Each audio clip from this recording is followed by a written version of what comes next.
नमस्कार दोस्तों, आप सभी लोगों का सुहाना फ्री क्लासेस में स्वागत है। आशा करती हूँ कि आप सभी लोग सकुशल होंगे और अच्छे से अपनी पढ़ाई कर रहे होंगे। मैं आज आप सभी लोगों के सामने उपस्थित हूँ सैंधव सभ्यता से संबंधित प्रश्नों को लेकर, जो कि सभी परीक्षाओं के लिए अति महत्वपूर्ण है। जो भी बच्चे कॉम्पिटिटिव एग्जाम्स की तैयारी कर रहे हैं, जैसे कि TGT, PGT, GIC, GDC, LT grade, KVS और नेट जीआरएफ आदि। और मैं जो अपने प्रश्नों को लेती हूँ वह घटना चक्र की बुक से रहती है, जो कि जो काफ़ी अच्छी बुक है। और साथ ही साथ जो हमारी सुहाना फ्री क्लासेस है उस पे फाइन आर्ट तथा हिस्ट्री और पॉलिटिकल साइंस, भारतीय इतिहास और राजनीति शास्त्र की भी क्लासेस चलती हैं। तो उसकी प्लेलिस्ट मैंने बना रखी है, जाकर आप चेकआउट कर सकते हैं और हमारी वीडियोस को देख सकते हैं। ठीक है, आइए अब हम अपने टॉपिक की ओर आगे बढ़ते हैं।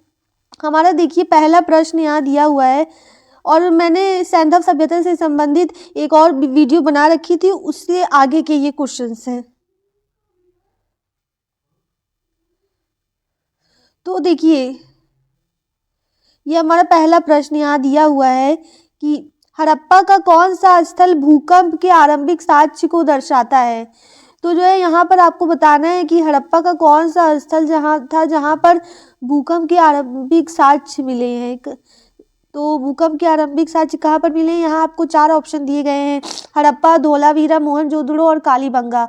और यह प्रश्न आपका जो है एनवीएस की पीजीटी परीक्षा 2019 में पूछा गया है। कब? 2019 में।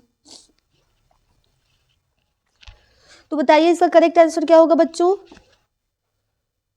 तो इसका करेक्ट आंसर है बच्चों डी। डी क्या है आपका? कालीबंगा। कालीबंगा से हमें जो है क्या मिले हैं? भूकंप के आरंभिक साक्ष्य मिले हैं। तो अगर आपसे कोई पूछे तो बताइएगा कालीबंगा से हमें हड़प्पा स्थल के भूकंप के आरंभिक साक्ष्य मिले हैं। आइए चलिए हम अपनी व्याख्या को देख लेते हैं।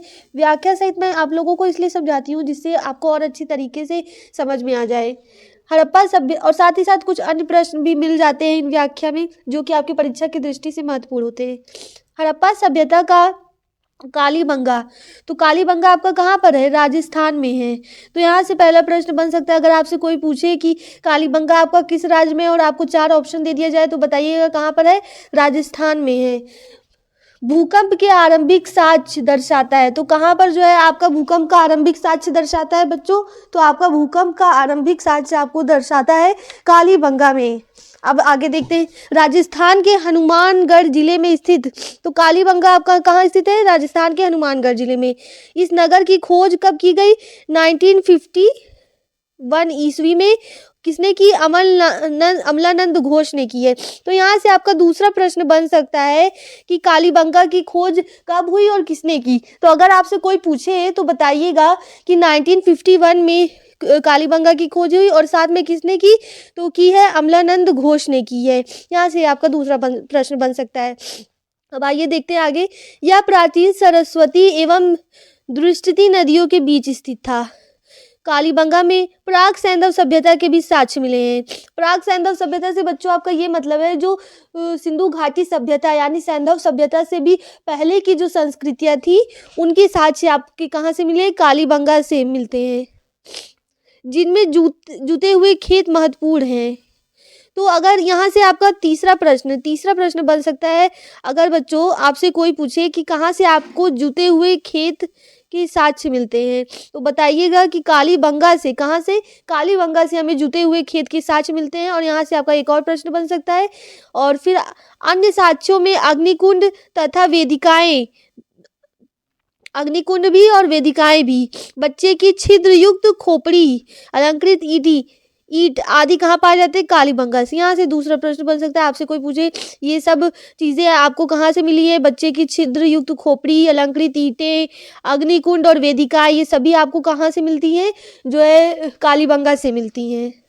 आइए चलिए अब हम अपने दूसरे प्रश्न की ओर आगे बढ़ते हैं। हमारा दूसरा प्रश्न क्या है? हमारा दूसरा प्रश्न है कि अग्नि पूजा के साक्ष्य हड़प्पा संस्कृति के किस स्थल से मिलते हैं? अग्नि पूजा के बोला है। और यहाँ आपके 4 ऑप्शन दिए गए हैं: कालीबंगा, राखीगढ़ी, हड़प्पा और रंगपुर। और यह प्रश्न साथ ही साथ आपका यूपीजीआईसी प्रवक्ता परीक्षा 2017 में पूछा गया है। कब? 2017 में। तो यहाँ देखिए कालीबंगा या राखीगढ़ी या हड़प्पा या रंगपुर होगा। तो बताइए बच्चों करेक्ट आंसर क्या होगा? तो बच्चों आपका करेक्ट आंसर है ए, कालीबंगा। कालीबंगा से ही हमें क्या मिलते हैं, अग्नि पूजा के साक्ष्य मिलते हैं। और कालीबंगा से आपके और कौन कौन सी चीजों के साक्ष्य मिलते हैं, जुते हुए खेत, अग्नि पूजा, अग्निकुंड, वेदिकाएं, ठीक है, ये सब भी मिलते हैं इनके साक्ष्य। देखिए यहाँ पर देख लेते हैं व्याख्या को। लोथल तथा कालीबंगन के पूरा स्थलों से अग्निकुंड तथा यज्ञीय वेदियों के साक्ष्य मिलते हैं। कालीबंगन से ही नहीं, लोथल से भी आपको जो है अग्निकुंड तथा जो है यज्ञीय वेदियों के साक्ष्य मिलते हैं। आइए अब हम अपने तीसरे प्रश्न की ओर आगे बढ़ते हैं। हमारा तीसरा प्रश्न आपसे क्या पूछ रहा है कि हड़प्पन स्तर से पक्की मिट्टी का पैमाना प्रतिवेदित है। तो यह जो पक्की मिट्टी कहाँ से आपको मिलती है, पक्की मिट्टी, हड़प्पन स्तर के से पक्की मिट्टी का पैमाना कहाँ प्रतिवेदित है। 4 ऑप्शन आपको दिए गए, लोथल से, कालीबंगा से, धौलावीरा से या सुरकोटदा से। और यह प्रश्न आपका यूपी जीआईसी प्रवक्ता परीक्षा 2017 में पूछा गया, आपको इसका करेक्ट आंसर बताना है। तो बच्चों मैंने आपको बताया था ना कि अग्निकुंड, वेदिकाएं, जुते हुए खेत और जो है साथ ही साथ जो है पकी हुई ईंटें जो है आपको कहाँ से मिलती हैं, कालीबंगा से मिलती हैं। तो आपका करेक्ट आंसर क्या होगा बच्चों, आपका करेक्ट आंसर होगा बी, कालीबंगा से। पक्की मिट्टी का पैमाना प्रतिवेदित कहाँ से है, कालीबंगा से। तो बी आपका करेक्ट आंसर है। आइए चलिए इसकी व्याख्या को देख लेते हैं जिससे आपको और अच्छी तरीके से समझ में आएगा। कालीबंगन में इंजीनियरिंग यानी प्रौद्योगिकी व्यवसाय से संबंधित बहुत सी वस्तुएं पाई गई। कहाँ से, इंजीनियरिंग से संबंधित बहुत सी वस्तुएं कालीबंगन से पाई गई। इनमें प्रमुख क्या है आपका, कच्ची टेराकोटा लैब पैमाना, कच्ची टेराकोटा लैब पैमाना, रेत घड़ी और साथ ही साथ स्पूहल एवं अन्य मापक। तो यहाँ से आपका एक और प्रश्न बन सकता है कि आपको किस स्थल से कच्ची टेराकोटा लैब पैमाना तथा रेत घड़ी स्पूहल मिलते हैं। तो आप बताइएगा आपको कहाँ से मिलते हैं, कालीबंगा से मिलते हैं। अगर आपसे कोई पूछ दे तो आप बताएंगे कालीबंगा से ये सभी सामान हमको मिलते हैं। आइए अब हम अपने चौथे प्रश्न की ओर बढ़ते हैं। इसमें क्या पूछा है कि रेखीय मापन के लिए, किसके, रेखीय मापन के लिए हाथी दांत का पैमाना प्राप्त हुआ है। हाथी दांत का पैमाना इस्तेमाल करते थे और यह किस स्थल से प्राप्त हुआ है, लोथल से या कालीबंगा से या धौलावीरा से या सुरकोटदा से। और यह प्रश्न आपका बच्चों यूपी जीआईसी प्रवक्ता परीक्षा 2017 में पूछा गया है।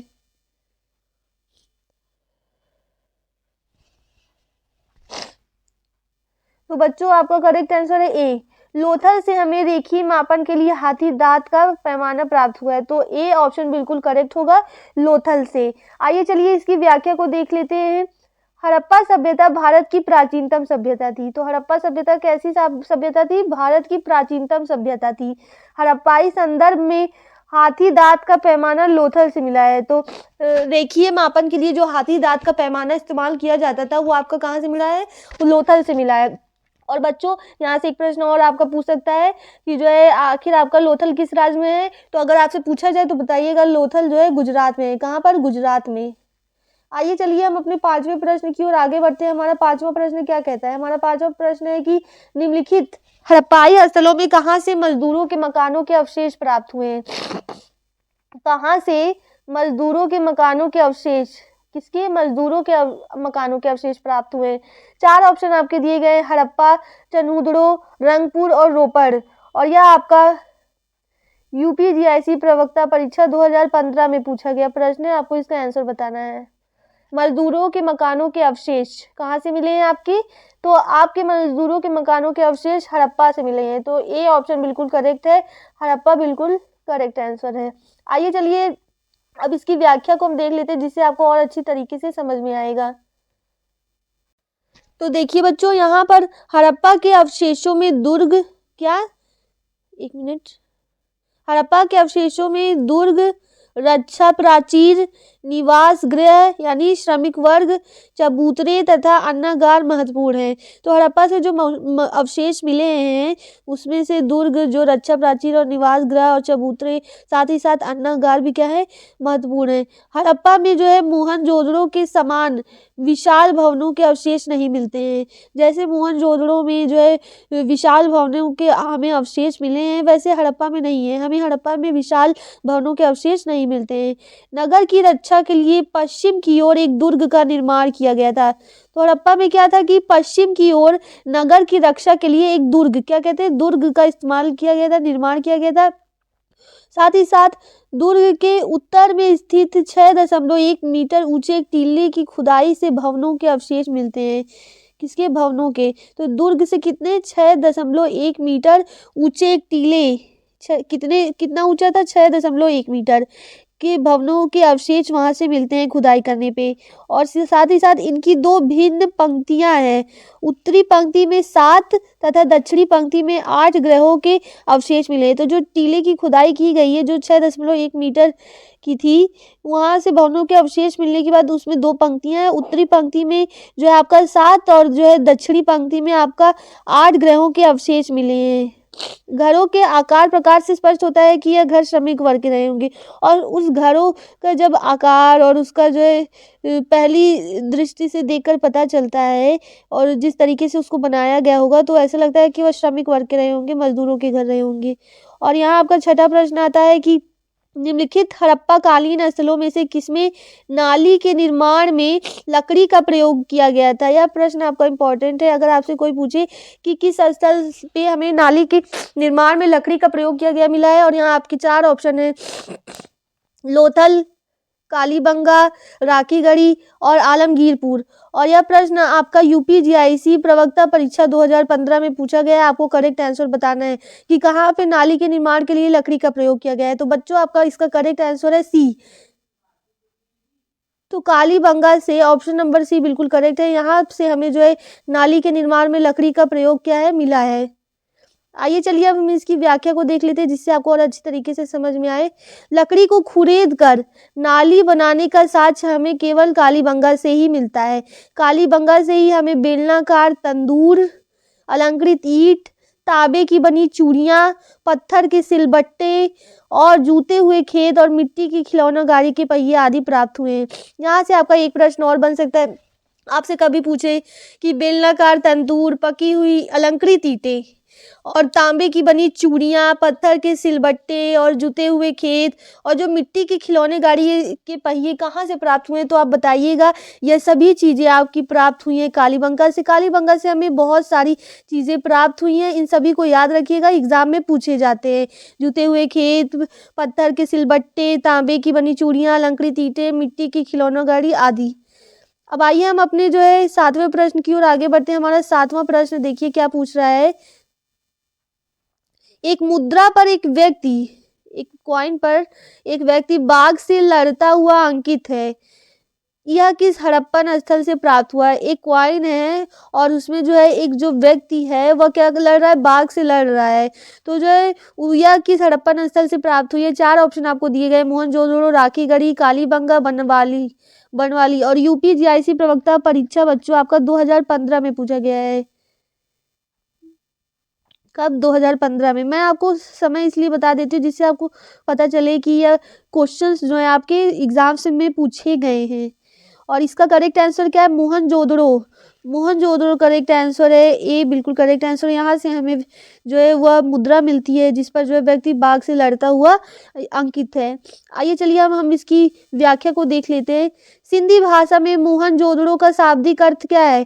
यहाँ से एक और प्रश्न बन सकता है, एग्जाम्स में पूछता है कि मोहनजोदड़ो का शाब्दिक अर्थ क्या होता है, तो बताइएगा मृतकों का टीला। मोहनजोदड़ो का क्या मतलब है? मृतकों का टीला।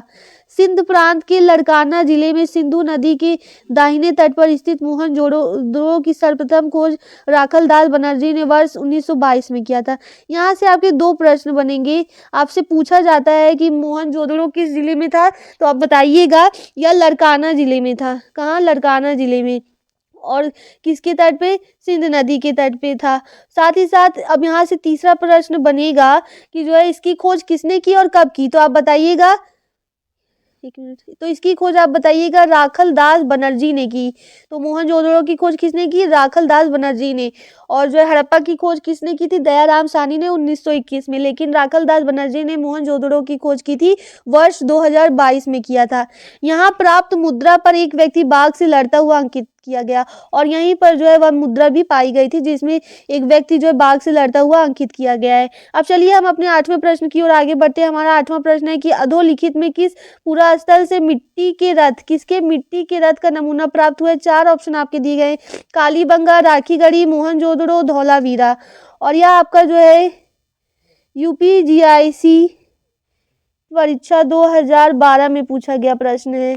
और इसमें से करेक्ट आंसर क्या होगा? मिट्टी के रथ का नमूना कहाँ से प्राप्त हुआ है आपका? तो बी, राखी गढ़ी से। राखी गढ़ी से हमें क्या मिला है? मिट्टी के रथ के नमूना मिला है। तो बी आपका बिल्कुल करेक्ट आंसर है। आइए चलिए इसकी व्याख्या देखते हैं। राखी गढ़ी नामक पूरा स्थल हरियाणा के हिसार जिले में स्थित है। यहाँ से एक प्रश्न और बन सकता है, आपसे पूछा जा सकता है कि राखी गढ़ी नामक पूरा स्थल आपका किस राज्य में है? तो बताइएगा हरियाणा में है। कहाँ? हरियाणा में। पूछ सकता है किस जिले में है? तो बताइएगा हिसार जिले में है। यह हड़प्पा सभ्यता से संबंधित प्राचीन स्थल है। यहाँ से मिट्टी के रथ का क्या नमूना प्राप्त हुआ है। आइए हमारा 9वां प्रश्न है बच्चों आपका कि समाधि एच का संबंध, क्या समाधि एच का संबंध हड़प्पा संस्कृति के किस स्थल से है? यानी समाधि एच आपका कहाँ पाया गया और किस स्थल से इसका संबंध है, तो आपको ये बताना है। यहाँ 4 ऑप्शन आपको दिए गए, हड़प्पा, कालीबंगा, रोपड़, पिराक। और जो है यह आपका प्रश्न जो है UPGIC प्रवक्ता परीक्षा 2009 में पूछा गया था। तो आपका करेक्ट आंसर क्या है बच्चों? ए, हड़प्पा से हमें क्या मिला है? समाधि एच का संबंध किससे है? हड़प्पा से हमें हमारा जो समाधि एच का संबंध है। तो ये बिल्कुल करेक्ट आंसर है। आइए चलिए इसकी जो व्याख्या को हम देख लेते हैं। हड़प्पा के सामान्य आवास क्षेत्र की दक्षिण, जो सामान्य आवास क्षेत्र था उसके दक्षिण में एक कब्रिस्तान प्राप्त हुआ है। क्या मिला है? कब्रिस्तान, जिसे समाधि R37 नाम दिया गया है। तो और वर्ष 1934 के उत्खनन कार्य के दौरान एक अन्य समाधि मिली थी जिसे समाधि एच का नाम दिया गया था। तो अगर आपसे यहाँ से एक और प्रश्न पूछ सकता है कि समाधि R37 हमें कहाँ से प्राप्त हुआ है, तो आप बताइएगा। हमें हड़प्पा से प्राप्त हुआ है।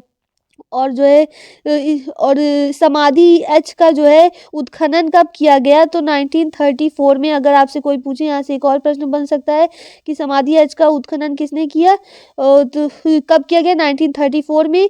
और जो है जिसका नाम क्या था? समाधि एच।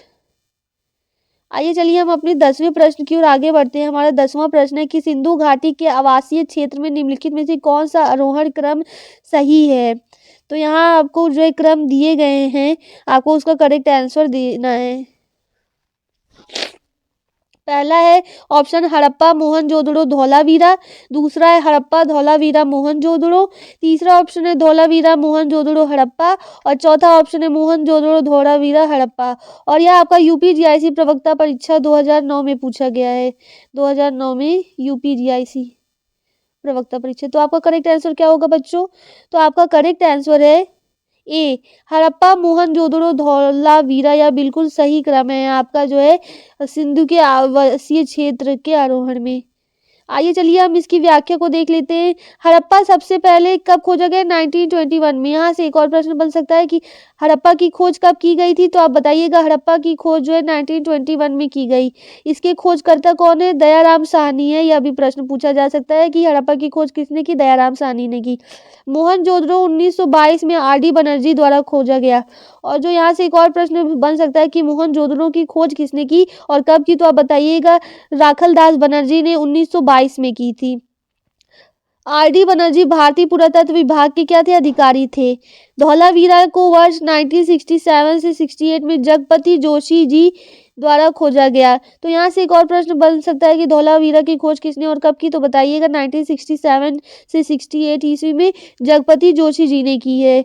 अतः विकल्प क्या है? ए सही उत्तर है। यद्यपि क्षेत्रफल के आधार पर इसका अवरोही क्रम मोहनजोदड़ो, हड़प्पा और धौलावीरा होगा। तो आवासीय क्षेत्र के हिसाब से इसका आरोहण क्रम क्या था? हड़प्पा, मोहनजोदड़ो, धौलावीरा था। लेकिन अगर क्षेत्रफल के हिसाब से, एरिया के हिसाब से देखा जाए तो सबसे पहले आपका आता है मोहनजोदड़ो, फिर हड़प्पा आता है, फिर धौलावीरा आता है। यहाँ से एक प्रश्न और बन सकता है, क्षेत्रफल के आधार पर आपसे प्रश्न पूछा जा सकता है। तो आप याद रखिएगा, पहले क्या आएगा? मोहनजोदड़ो, फिर हड़प्पा आएगा, ये हड़प्पा आएगा और फिर धौलावीरा आएगा। यहाँ देखिए हमारा 11वां प्रश्न पूछा गया है कि ताम्र निधियां आर्यों की कर्तव्य है, यह किसका कथन है? ताम्र निधियां आर्यों का कर्तव्य या किसका कथन है, आपको ये बताना है। 4 ऑप्शन आपको दिए गए। पहला है H गेल्डर्न, दूसरा है S पिगट, तीसरा है M व्हीलर और चौथा है VG चाइल्ड। और यह आपका जो है UPGIC प्रवक्ता परीक्षा यूपीजीआईसी प्रवक्ता परीक्षा 2009 में पूछा गया है। तो आपका करेक्ट आंसर क्या होगा बच्चों?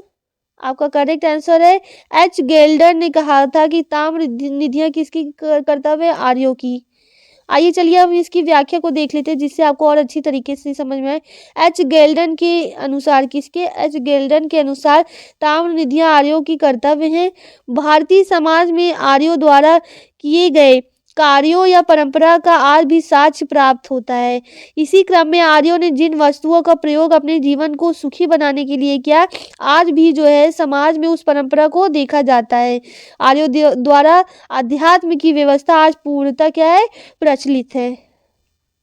आइए चलिए हम अपने जो 12वें प्रश्न की ओर आगे बढ़ते हैं। हमारा 12वां प्रश्न है कि हड़प्पा संस्कृति के किस स्थल से मध्य नगर का प्रमाण मिलता है? तो किस स्थल से हमें जो है मध्य नगर का प्रमाण मिलता है? 4 ऑप्शन आपको दिए गए, कालीबंगा, राखीगढ़ी, सूतकांगेर और बनावली। और यह आपका जो है यूपीजीआईसी प्रवक्ता परीक्षा 2009 में पूछा गया है। तो आपको करेक्ट आंसर बताना है।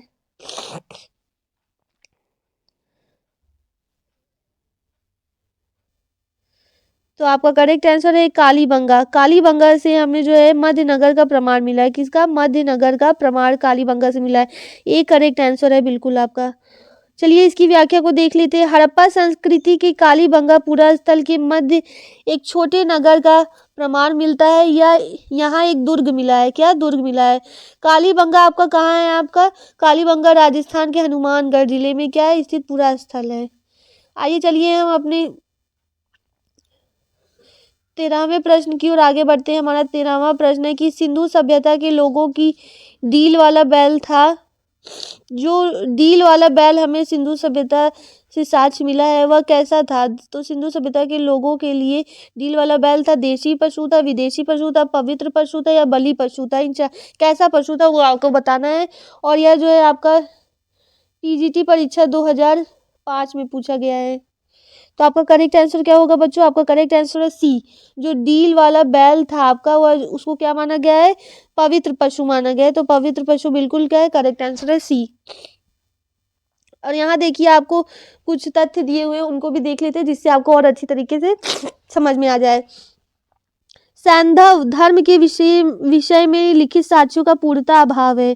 तो सैंधव में क्या है? सिंधु घाटी सभ्यता में धर्म से संबंधित, रिलीजन से संबंधित जो लिखित साक्ष्यों का बहुत ही ज्यादा अभाव है। केवल जो है आपको पुरातात्विक साक्ष्यों के आधार पर इसका अनुमान लगाया जा सकता है। जो एविडेंस वहां पर मिलते हैं पुरातात्विक साक्ष्य, उसी के आधार पर जो है सिर्फ हम अनुमान लगा सकते हैं। लिखित साक्ष्य ज्यादा नहीं मिले वहां से। सैंधव सभ्यता के अनेक पुरास्थलों से प्राप्त मोहरों, मुद्रांकनों, ताम्रपट्टों आदि पर जो है डील वाला बैल अंकित है। इसी आधार पर विद्वानों ने निष्कर्ष निकाला है कि सिंधु सभ्यता के लोगों के लिए क्या होगा? एक पवित्र पशु होगा। अब देखिए यहाँ कुछ अन्य महत्वपूर्ण तथ्य दिए हुए हैं, उनको देख लेते हैं। पहला पॉइंट है आपका कि मार्शल, जॉन मार्शल थे ना, महानिदेशक थे जो है किसके? जो है भारतीय पुरातत्व सर्वेक्षण के अनुसार पशुओं की पूजा शक्ति के प्रतीक के रूप में होती रही होगी। तो जॉन मार्शल के अनुसार क्या है कि जो वहाँ पशु रहे होंगे उनकी पूजा की जाती रही होगी जो है एक पवित्र पशु के रूप में। दूसरा पॉइंट है आपका कि मोहनजोदड़ो से प्राप्त एक ताबीज पर एक नाग को चबूतरे पर लेटा हुआ दिखलाया गया है। यहाँ से एक प्रश्न बन सकता है कि किस स्थल से एक ताबीज पर जो एक नाग को चबूतरे पर लेटा हुआ दिखलाया गया है, पाया गया है? तो आप बताइएगा कहाँ से पाया गया है? मोहनजोदड़ो से पाया गया है। कहाँ से? मोहनजोदड़ो से। आइए देखिए हमारा दूसरा पॉइंट है अर्नेस्ट मैके का अनुमान है कि चबूतरों पर नागों को दूध पिलाया जाता रहा होगा। तो अगर आपसे यह तीसरा प्रश्न बन सकता है, अगर आपसे कभी एग्जाम में पूछ ले यह किसका अनुमान है कि चबूतरों पर नागों को दूध पिलाया जाता रहा होगा, तो यह किसका अनुमान है? अर्नेस्ट मैके का। और चौथा पॉइंट है आपका कि मोहनजोदड़ो एवं हड़प्पा से कुबड़ वाले बैल, कैसे? कुबड़ वाले बैल की आकृति वाले अनेक मोहरें प्राप्त हुई। कहाँ से प्राप्त हुई? मोहनजोदड़ो एवं हड़प्पा से। आइए चलिए हम अपने 14वें प्रश्न को देख लेते हैं। हमारा 14वां प्रश्न है कि पूर्ण विकसित हड़प्पा सभ्यता लगभग कितनी शताब्दियों तक जीवित रही? तो हड़प्पा सभ्यता जो है कितनी शताब्दियों तक जीवित रही, आपको ये बताना है। 4 ऑप्शन दिए गए, 4, 5, 7, 3। और यह आपका जो है टीजीटी परीक्षा 2011 में भी पूछा गया प्रश्न है, आपको बताना है इसका करेक्ट आंसर क्या होगा। तो आपका करेक्ट आंसर है 7 शताब्दियों तक। सी बिल्कुल करेक्ट आंसर है। यह जो है कितनी शताब्दियों तक जीवित रही पूर्व विकसित हड़प्पा सभ्यता, जो है 7 जो है शताब्दियों तक। आइए चलिए इसकी व्याख्या को देख लेते हैं, जिससे आपको और अच्छी तरीके से समझ में आ जाएगा। भारतीय पुरातत्व सर्वेक्षण विभाग ने उल्लेख किया है कि हड़प्पा सभ्यता की संस्कृतियों को आमतौर पर प्रारंभिक 3300 से 2600 ईसा पूर्व विकसित और 2600 से 1900 ईसा पूर्व और परवर्ती 1900 से 1700 ईसा पूर्व के काल में विभाजित किया जाता है। इसे तो जो हड़प्पा सभ्यता की संस्कृति है, इसको 3 भागों में विभाजित किया गया है। प्रारंभिक किस में विभाजित किया, 3300 से 2600। फिर जब पूर्ण रूप से विकसित कब से कब माना गया है, 2600 से जो है 1900। कब, 2600 से जो है 1900। और साथ ही साथ परवर्ती जो है 1900 से 1700 ईसा पूर्व काल में विभाजित किया गया है। अतः स्पष्ट है कि पूर्व विकसित हड़प्पा लगभग कितनी 7 शताब्दियों तक जीवित रही। उत्तर प्रदेश माध्यमिक शिक्षा सेवा चयन बोर्ड ने इस प्रश्न का उत्तर विकल्प बी माना था, जो कि क्या है, सत्य नहीं है। आइए चलिए हम अपनी जो वो 15वें प्रश्न को देखते हैं। 15वें प्रश्न को, सैंधव सभ्यता के सबसे पूर्वी स्थल आलमगीरपुर का उत्खनन किसने किया था। तो सबसे पूर्व, यहाँ से एक प्रश्न आपका और बन सकता है कि सबसे पूर्वी स्थल आपका कौन सा है, तो बताइएगा आलमगीरपुर। क्या है, आलमगीरपुर। और इसका उत्खनन किसने किया था। 4 ऑप्शन आपके दिए गए हैं। यह पीजीटी परीक्षा 2006 में, कब, 2006 में पूछा जा चुका है, 2006 में। और यहाँ 4 ऑप्शन आपको दिए गए हैं। वाई.डी. शर्मा द्वारा, ए. घोष द्वारा, बी.के. थापर द्वारा, बेबी लाल द्वारा। आपको करेक्ट आंसर लगाना है। तो आपका करेक्ट आंसर है वाई.डी. शर्मा द्वारा। ये बिल्कुल करेक्ट आंसर है। आलमगीरपुर का जो है उत्खनन इन्होंने ही किया था। आइए चलिए इसकी व्याख्या को देख लेते हैं। मेरठ जिले में हिंडन नदी पर स्थित सैंधव सभ्यता के सबसे पूर्वी स्थल आलमगीरपुर। तो आलमगीरपुर आपका कहाँ है, हिंडन नदी किसकी। एक प्रश्न और पूछ सकता है, आलमगीरपुर आपका कहाँ है, मेरठ के किस नदी के किनारे, यह भी पूछता है, हिंडन नदी के किनारे है। और यह सबसे क्या है आपका, सैंधव सभ्यता का सबसे पूर्वी स्थल है। यहाँ से दूसरा प्रश्न पूछता है कि सैंधव सभ्यता का सबसे पूर्वी स्थल कौन सा है, तो बताइएगा आलमगीरपुर है। और इसका उत्खनन जो है किसने और कब किया, 1958 ईस्वी में यज्ञदत्त शर्मा ने कराया। किसने, यज्ञदत्त शर्मा ने कराया। वही वाई.डी. शर्मा द्वारा, वही उनका जो है पूरा नाम है यज्ञदत्त शर्मा। तो यहाँ पर हमारे जो है सैंधव सभ्यता से संबंधित प्रश्न समाप्त होते हैं। आशा करती हूँ आपको मेरे प्रश्न अच्छे लगे होंगे और आपने मेरी पूरी वीडियोस को देखा होगा और अच्छी तरीके से समझा होगा। बाकी की जो है राजनीति विज्ञान की क्लास में शाम तक डाल दूंगी। और साथ ही साथ मेरे चैनल को आप लोग प्लीज़ सपोर्ट कीजिए, मेरे चैनल को लाइक कीजिए, शेयर कीजिए और सब्सक्राइब कीजिए। Thank you very much.